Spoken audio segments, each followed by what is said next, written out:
Bonjour. Est-ce que tu peux nous rappeler un peu ton parcours? Comment tu es tombé dans ce chapeau magique?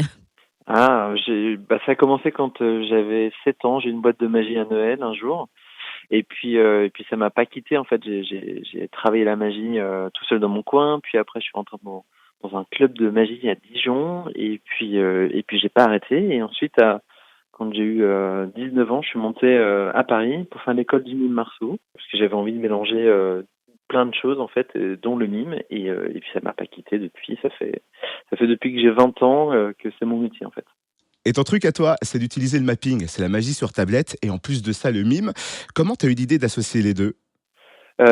Alors c'est juste que je suis très curieux, j'aime plein de choses, j'aime la vidéo, la photo, j'aime la technologie et puis, j'ai pas voulu faire de choix en fait, je me suis dit: «Bah, autant tout mélanger ce que j'aime et on verra ce que ça donne». Tu n'es pas novice dans le métier, pourquoi avoir voulu participer à la France a un incroyable talent? Ouais, c'était un choix qui était pas facile pour moi parce que c'est une vraie prise de risque, d'un coup tu te retrouves, jugé déjà, c'est pas forcément évident.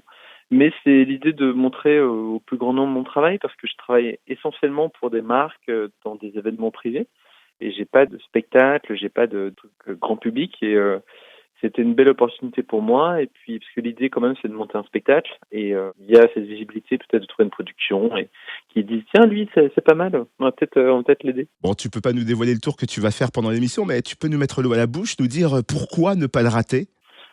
J'ai imaginé quelque chose autour d'un livre qui m'a bien marqué, qui s'appelle 1984, de George Orwell, qui parle de Big Brother. Et j'ai imaginé quelque chose autour de ça, autour de l'intelligence artificielle et autour d'une histoire qui est vraiment arrivée il y a 10 ans. En fait, le livre de 1984 a été effacé à distance. Tous ceux qui l'avaient acheté sur leur tablette ont vu leur livre disparaître. Donc ça, c'est déjà un tour de magie. Ça m'a inspiré tout ce que je vais faire demain.